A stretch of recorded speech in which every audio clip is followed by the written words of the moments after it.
პროგრამა Big Saati. დილამშვიდობისა მოგესალმებით ყველას 8 საათი და 32 წუთია უკვე საქართველოში დავბრუნდით პირდაპირ ეთერში და იწყება ინტერაქტივი, რაც ნიშნავს იმას, რომ შეგიძლიათ თქვენ შემოგვიერთდეთ, დაგვირეკოთ მე ნომრებს წინასწარ შეგახსენებთ, ვიდრე თემას წარმოგიდგენდეთ 240-91-92 ან 240-92-92. დილის 8:30-დან ვაანონსებთ, რომ უნდა ვისაუბროთ ბულინგზე და თუ რას ნიშნავს. და მის შესახებ ყველაფერს გავიგებთ დღევანდელ გადაცემაში და წარმოგიდგენთ კეთი კაკაურიძეს, რომელიც თავად წარმოგვიდგენს თემასაც და სტუმრებსაც. დილამშვიდობისა. მადლობა თემის და ჩვენი რუბრიკის წარდგენისთვის. კიდევ ერთხელ შევახსენებ ჩვენს რადიო მსმენელებს, რომ დღეს საუბრობთ ბულინგზე და ეს ბულინგი, ქართული ყველაზე ისეთი შესატყვისი ბულინგის არის ალბათ ჩაგვრა, ჩვენ სტუმრებს გადავხედეთ ან დამიმოწმოთ. ჩაგვრა მე მგონი ყველაზე ოპტიმალური ვარიანტია ქართული შესაძლებლობა. ყოჩობა იყო სადღაც ნახსენები. ანუ ყოჩობა თავის რაღაცა ყოჩი, იმიტომ რომ ბულინგი ხო ინგლისური სიტყვა ბულ მოდის. ესე იგი ბულერი არის ყოჩი. ბულ ხარიდან მოდის და ყოჩი შესაბამისად რაღაც ახლოს არისო და ყოჩობას დააკეთებს. საინტერესოა. და ბულინგთან დაკავშირებით იმიტომ უნდა ვისაუბროთ, რომ ეს ტერმინი პრინციპში ამ ტერმინს ვიყენებთ, იმიტომ რომ ბოლოდროინდელი, ახლა დამკვიდრებული ტერმინია, მაგრამ არსი პრობლემა ნამდვილად ძველია და ნამდვილად ნაცნობია. ამასთან დაკავშირებით ჩვენი სტუმრები გვესაუბრებიან უფრო დაწვრილებით, კონკრეტულად რა ტიპის ბულინგი არსებობს, როგორ შეიძლება ვთქვათ იდენტიფიკაცია გავაკეთოთ ამ პრობლემის და შემდეგ როგორ შეიძლება ამ პრობლემის მოგვარება და საერთოდ რამდენად უნდა ჩავერიოთ, იმიტომ რომ ძირითადად არ ერევიან ხოლმე, ეძახიან რაღაცა უწყინარ ბავშვ ხუმრობას, გართობას და ამ დროს ისეთი სტრესებთან არის ხოლმე ხშირად დაკავშირებული, რომ მე ძალიან ნამდვილად სტატისტიკაც რა. აქვე წარვაგენ ჩვენ სტუმრებს, ანის უბელიანი და თამაზ ახობაძე გახლავთ დღევანდელი რუბრიკის სტუმრები. ისინი გახლავთ არაძალადობრივი კომუნიკაციის ინსტიტუტის წარმომადგენლები, რომლებიც მუშაობენ ამ თემასთან დაკავშირებით უკვე დიდი ხანია, კვლევებიც აქვთ როგორც ვიცი და მე მინდა თქვენთან დავიწყო საუბარი ბულინგის ზოგადად განმარტებაზე. რა არის ბულინგი? აქედან დავიწყოთ. რამდენადაც მე ვიცი 4 ძირითადი ტიპი არის ბულინგის და თუ შეიძლება ამაზე უფრო დაწვრილებით. დილამშვიდობისა პირველ რიგში მოგესალმებით. დილამშვიდობისა, ძალიან დიდი მადლობა მოწვევისთვის და დიდი მადლობა იმისთვის, რომ ეს თემა შეარჩიეთ განსახილველ თემად და ვფიქრობ ძალიან მნიშვნელოვანია და კარგია რომ ის აქტუალიზაციას აკეთებთ. რაც შეეხება ბულინგს, ბულინგი ეს არის ბევრნაირი განმარტება არსებობს, მაგრამ ერთ-ერთი ყველაზე გავრცელებული განმარტების თანახმად ეს არის განმეორებითი ხასიათის მიზანმიმართული ზიანის მიყენებაზე ორიენტირებული ქმედება, რომელსაც ახორციელებს ჯგუფი ან ინდივიდი, რომელიმე სხვა შერჩეული და ამოჩენებული ინდივიდის მიმართ. ბულინგი უკავშირდება ხოლმე მრავალ სხვადასხვა, ასე ვთქვათ, ფორმას და ურთიერთობის სახეებს, მათ შორის შეიძლება გავრცელდეს სამსახურში, ჯარში და ასე შემდეგ, თუმცა ყველაზე გავრცელებული მაინც არის სკოლასთან და სასკოლო სივრცეში. კაცრავად რაც შეეხება ბულინგის ფორმებს, მართალი ბრძანეთ, ანუ რამდენიმე სახის ბულინგი არსებობს. ყველაზე გავრცელებული არის ფიზიკური, ფსიქოლოგიური, იგივე ვერბალური შეიძლება ვუწოდოთ, ასევე კიბერბულინგი განსაკუთრებით 21 საუკუნეში ძალიან აქტუალური გახდა, როდესაც ინტერნეტ სივრცის გამოყენების საშუალებით ბავშვები, თანატოლები ერთმანეთის მიმართ ახორციელებენ ძალადობრივ ქმედებებს. ხო, მე მგონი და ვერბალური ახსენეთ ფიზიკური კიბერბულინგი და კიდევ რაც ძალიან ასევე ყურად აღებია არსებობს ფარული ბულინგი. კი, აბსოლუტურად იგნორირება. ფარულ ბულინგში იგულისხმება, როდესაც ეს თქვა აქტიურ აგრესიულ ქმედებას არ ახორციელებენ ბულერები, ანუ ჩაგვრელები, ჩაგრული ობიექტის მიმართ, თუმცა იმ გზით რომ ისინი აბსოლუტურად არ მეგობრობენ მასთან, გარიყავენ, არ ურთიერთობენ, ამით პრინციპში ძალიან დიდ ფსიქოლოგიურ ზიანს აყენებენ მას და ის რჩება მარტო და იზოლირებული გარესამყაროსგან და ასე რომ არანაკლებ ვთქვათ მძიმე შედეგების მომტანიერი ხოლმე ამ ტიპის ბულინგი, ვიდრე ვთქვათ სხვა ფორმის ბულინგი. ძალიან ბევრი ფორმა ჩამოვთვალეთ და შესაბამისად ყველა ასაკში შეიძლება განვიხილოთ ეს თემა, ხო, ბულინგი, მაგრამ ალბათ მაინც უფრო მტკივნეული და მნიშვნელოვანია ბავშვების ასაკში, იმიტომ რომ ამ დროს უფრო მეტ ვალდებულებას ვგრძნობთ, ვთქვათ რომ უფროსები ჩაერიონ ან რაღაცა მეთოდებს მიმართონ. თამას მინდა ვკითხო, ამ შემთხვევაში არ ვიცი თუ არსებობს რაღაცა ისეთი კონკრეტული გაწერილი ფორმები, რომლის საშუალებითაც ჩვენ შეგვიძლია რომ ან აღმოვფხრათ, ან პრევენცია მოვახდინოთ, ან უკვე თუ არის ბულინგის შემთხვევა, უკვე რაღაცნაირად ჩავერიოთ და გამოვასწოროთ ეს ფაქტი. ძალიან დიდი მადლობა მოწვევისთვის.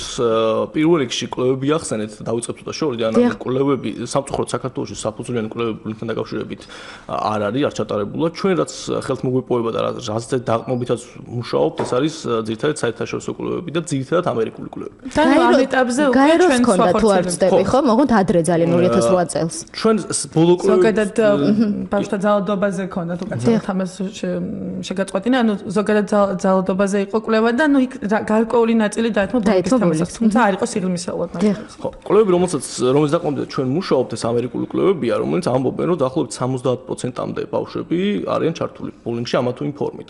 და რა ფორმით შეიძლება იყოს ახლა ჩართული? არსებობს სამი ძირითადი მონაწილე ბულინგის. არიან ბულერი, რომელიც ჩაგვრელი ეგრეთ წოდებული არის, ბული, რომელსაც ჩაგრავენ და არიან ძალიან დიდი ნაწილი ბაისტენდერები, რომელიც არიან შემყურეები ამ სამივე მონაწილე ამ ბულინგის პროცესის არის რაღაც მომენტში დაზარალებული. ვინც ჩაგრულები ბუნებრივად დაზარალებულია, ჩაგრულზეც ეს არ მოქმედებს ადებითად ძალიან ფსიქოლოგიურად, მიუხედავად იმისა, რომ თითქოს ოპერატის მდგომარეობაშია და ასევე ძალიან თულ მდგომარეობაში ფსიქოლოგიურ მდგომარეობაში ვარდებიან, ეგრეთ წოდებული ბაისტენდერები, რადგან ისინი ხედავენ ამ ყველაფერს, ამ პროცესის მონაწილეები არიან და ამის საწინააღმდეგოს ვერაფერს ვერ აკეთებენ, ანუ არიან უსუსტო მდგომარეობაში. რაც შეიძლება გაკეთდეს, ანუ არსებობს, რა თქმა უნდა, არ არსებობს ეს მსგავსი კომპლექსური პრობლემების ესეთი პირდაპირ რაღაც რეცეპტი არ არსებობს როგორ მოაგვაროთ. თუმცა პირველი რაც მნიშვნელოვანი და მთავარი ეს არის აღიარება.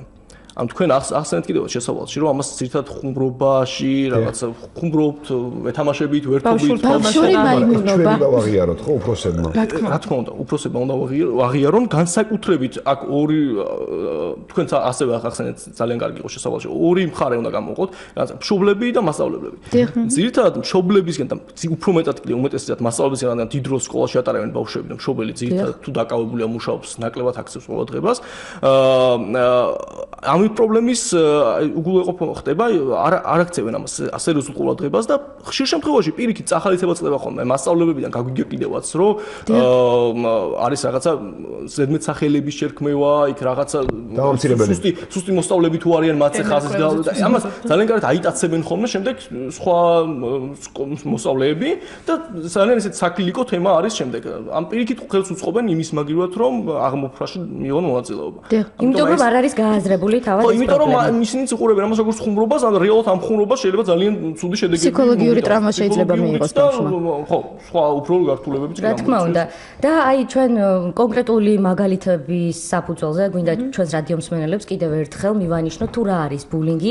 ჩვენ ჩავატარეთ პატარა გამოკითხვა, ტრადიციულად ესე ჩვევია პიკის საათში, რომ ჩვენ საინტერაქტივო თემებში საზოგადოებასაც ვთავთ ხოლმე ამ ფორმით.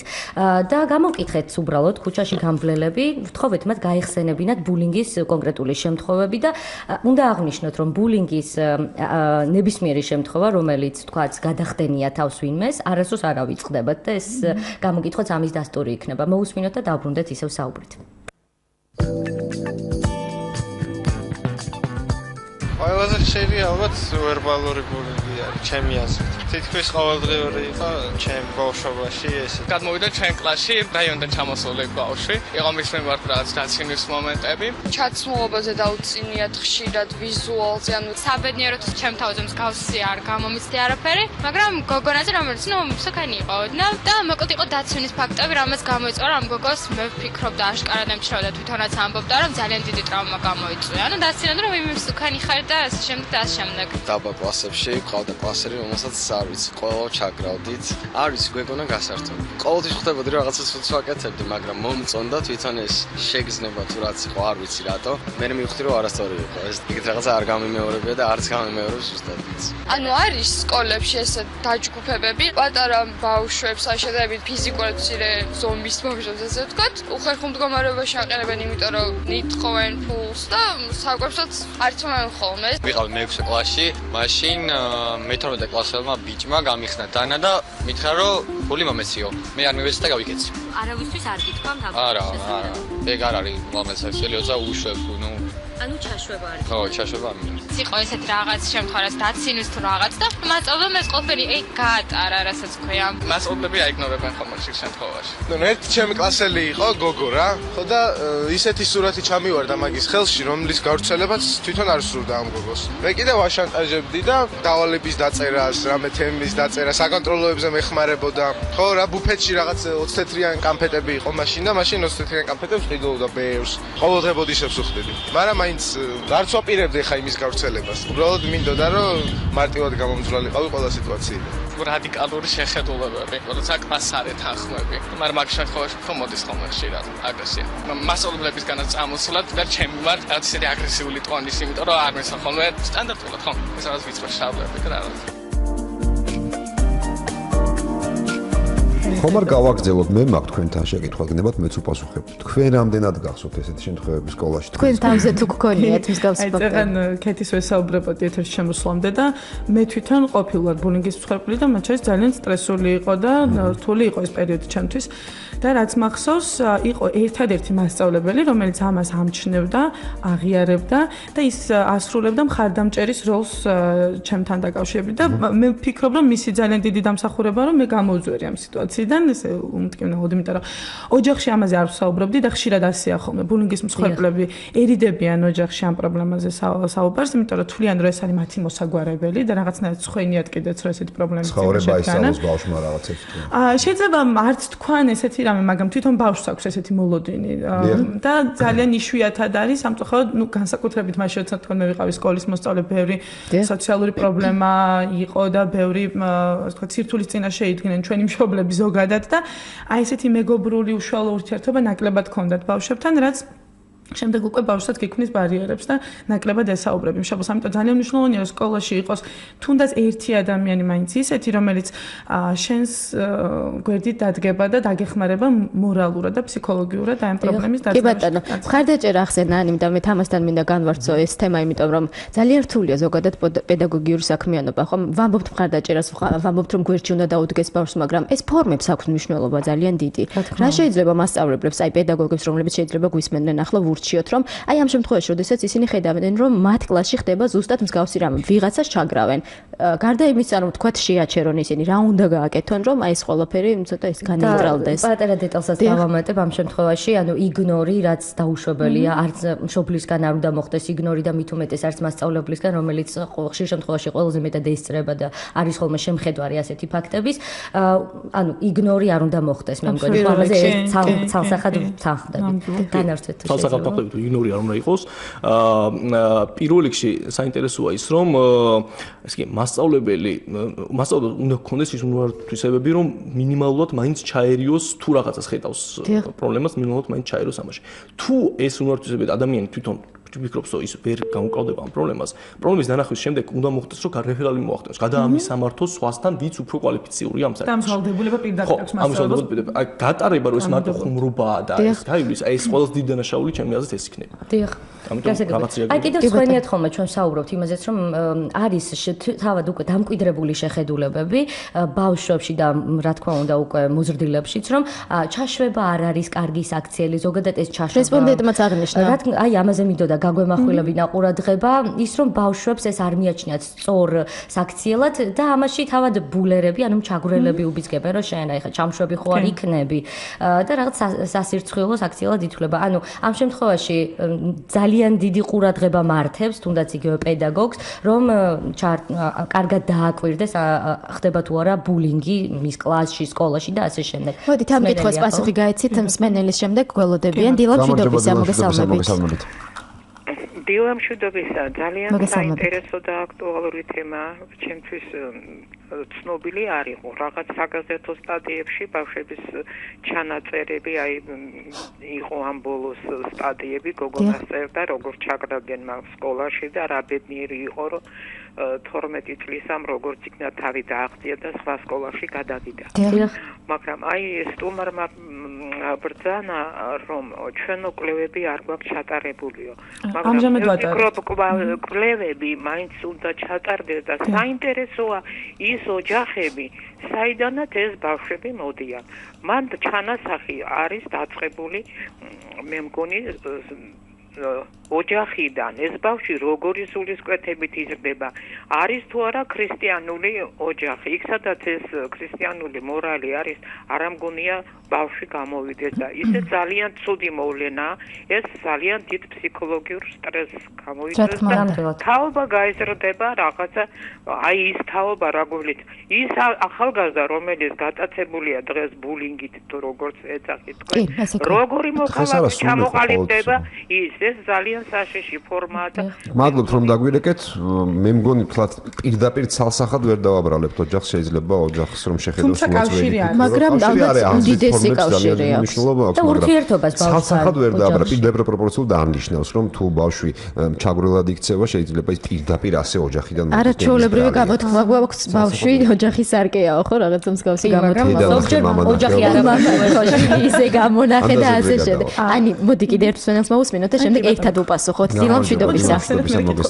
დილამშვიდობით. მოგესალმებით. ახლა საუბარია ამჟამად ბავშვთა ბულინგზე, ბავშვთა სამყაროში რო ხდება, მაგრამ მოზრდილების სამყაროში მოზრდილებშიც არის დიდი დოზით. იგივე ხდება მთელი ცხოვრება, ამაზეც უნდა გამოხორდეს, რა თქმა უნდა, ყურადღება. როდესაც აი იგივე ბულინგი ჩაგვრა გარიყვის ფორმით, ეს იქნება სამსახურში თუ სულიად დროებით სამყარობაზე და ისინი ითქვას რომ ის ბავშვი საერთოდ არ იცვლება და დიდობაშიც იგივე ყალიბდება. ასევე ფსიქოლოგებმა მართლაც შეისწავლონ კარგად საზოგადოებრივი სტრუქტურა და ესაუბრონ ამაზე მსმენელს თუ ტელემაყურებელს. როდესაც რაღაც შემადგენლობა იკვრება, ეს იქნება საქართველოში განსაკუთრებით დაუშვათ სამსახურში და ოდნავ მათგან განსხვავებულ ადამიანს თავისუფლებას რო აძლევენ, რომ მოიშორონ, ასე ვთქვათ.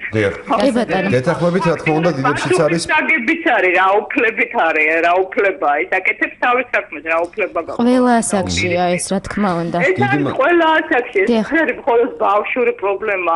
არა, რა თქმა უნდა.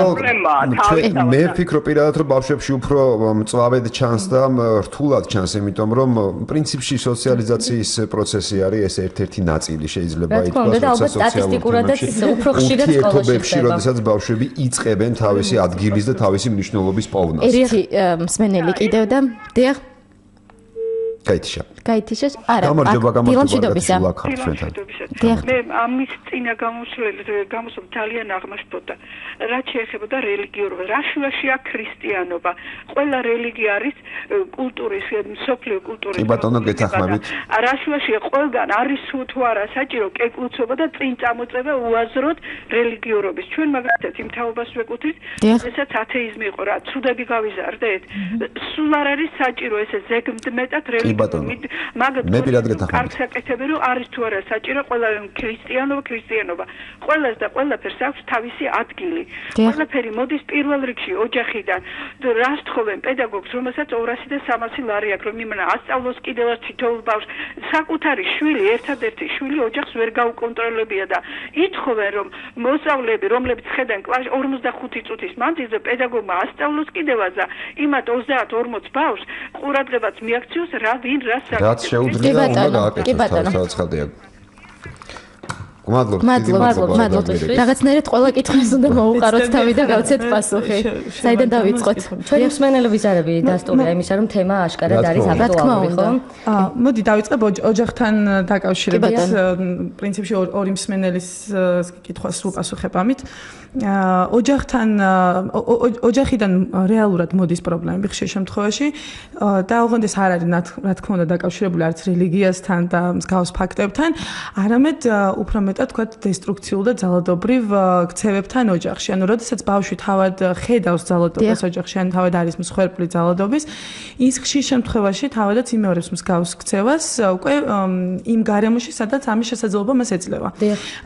ასე რომ ეს კავშირი ნამდვილად არის და ამას დასტურებს კვლევები, თუმცა ბუნებრივია, რომ ეს არ არის არანაირად დაკავშირებული რელიგიასთან და მეცაც გეტყვით, ხშირ შემთხვევაში პირიქით, არა თუ ჩაგვრელთან არის ეს კავშირი. ხშირად ჩაგვის ობიექტები არიან ხოლმე შერჩეულები რელიგიური ნიშნით და მათ შორის ახლა ამ ეტაპზე ჩვენ ვახორციელებთ კვლევას ძალიან საინტერესოს, რომლის ფარგლებშიც მაგალითად ქუთაისში და რუსთავში ქონდა ფოკუს ჯგუფები სხვა ასაკობრივ კატეგორიასთან ბავშვების და სხვა სქესის ჯგუფებთან ცალ-ცალკე და თითქმის ყველა ჯგუფში აღმოჩნდა, რომ ბავშვი, რომელიც ამბობს, რომ ის არის ათეისტი ან აგნოსტიკი, ის განსაკუთრებული ჩაგვის ობიექტი ხდება, იმიტომ რომ მას აღიქვამენ როგორც სატანისტს და ძალიან დიდი ეს კი განსაკუთრებით ეს მხოლოდ რელიგიური არ არის, არის განსხვავებულობის თემა, საზოგადოების განსხვავებულობის. ეს გამოვეხმაურე ამასთან. უმცირესობაში როცა ხარ და ხდები ჩაგვრილი. მათ შორის სექსუალური ორიენტაცია არის ხოლმე ძალიან ხშირად მიზეზი. ეს ჩაცმულობის სტილი არა ერთხელ ყოფილა. ჩაცმულობის სტილი, რაც მაგალითები იყო ნახსენები გამოკითხვის დროს ეს ყველაზე გავრცელებული ნამდვილად ჩაცმულობა, ვიზუალი, ამის გამო წამოძახებები, მეტსახელების შერქმევა, მაგრამ ასევე სექსუალური ორიენტაცია და არაჰეტერონორმატიული ქცევა, რაც ნიშნავს იმას, რომ გოგო არის ოდნავ უფრო თქვა ბიჭური, ასე თქვა საზოგადოებისთვის საზოგადოების გაგებით და ან ბიჭი ცოტა უფრო მეტად ნაზი და ესეთი ეგრეთ წოდებული ქალური ქცევებით გამოირჩევა.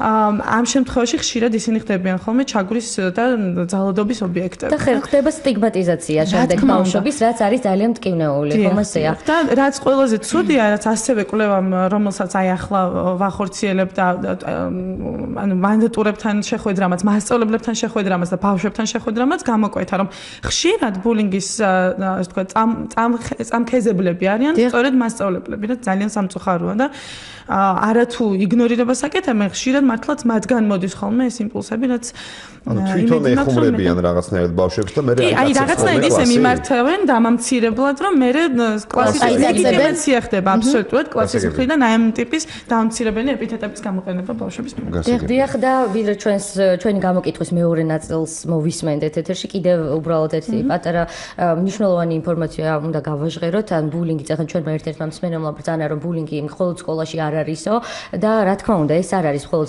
სასკოლო პერიოდის და მოზარდების პრობლემა, ეს არის ზოგადად ადამიანების პრობლემა, ხდება როგორც მოზარდებში, ასევე მოზრდილებშიც, ხომ? უბრალოდ დღეს ნახევარი საათი ქონდა ამ თემაზე სასაუბროთ და სპეციფიკაცია მოვახდინეთ ამ თემის ჩავსვით რაღაც ჩარჩოებში, თორემ ძალიან დიდი და საინტერესო თემაა სასაუბროთ. პირდაპირ ეთერში ხდება ხოლმე, ლანა მიმართავს ხოლმე ბულინგი. დათო მიმართავს ხოლმე, დათო. მე ჩაგრული ვარ ძირით. მოусმინეთ ჩვენს მომდევნო ჩანაწერს, სადაც ჩვენი თანამოქალაქეები თავიანთ ვარიანტებს გვთავაზობენ თუ ან თავიანთ მოსაზრებებს გვიზიარებენ, როგორ შეიძლება ეს პრობლემა მოგვარდეს, რა გზით. მოვიდით მოусმინეთ და შემდეგ განვიხილოთ ის.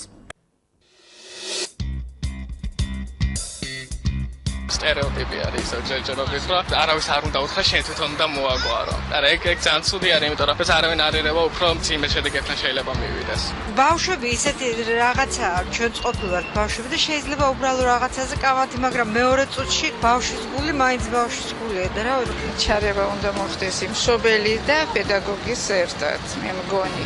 ვფიქრობ, რომ მასწავლებელმა უნდა მოახდინოს ამაზე ძალიან დიდი რეაგირება. ერთი ვარიანტი არის ის, რომ მშობელი პედაგოგს დაელაპარაკოს და ერთად გადაჭრან ეს პრობლემა. მეორე ვარიანტია, რომ მშობელმა ბავშვები ნახოს, თუნდაც სახლში დაიბაროს და გაარკვევინოს ერთმანეთში, რომ ვთქვათ, რატო მოგდით ეს უთანხმოება. ვფიქრობ, რომ ფსიქოლოგის ჩარევა მაინც აუცილებელი იქნება, იმიტომ რომ ბავშვი ზოგადად ჩამოყალიბდეს სწორად. მოგვარებულა ჩარევის შემთხვევაში, მაგრამ რა არის, ისეთი საკითხია, რომ ალბათ კონკრეტული შემთხვევა მაინც ზოგან ჩარევით უფრო გაფუჭდება საქმე, ზოგან აუცილებელია ჩარევა, ესე ძნელისა ყველა ვარიანტი შეიძლება განიხილო და ვინც იქნება იმის მომსწრე, აი რაც ხდება, ჩაგრას უნდა ჩაერიოს. ჯერ მასწავლებელი იგებს ხო ყველაფერს რო ხედავს იქ და ბავშვი არ ამბობს ფაქტიურად არასდროს არაფერს და მასწავლებლის მხრიდან უნდა მოხდეს მშობლების დაბარება ბავშვების გარეშე და ამის შემდეგ უნდა მოხდეს რაღაც ზომების მიღება.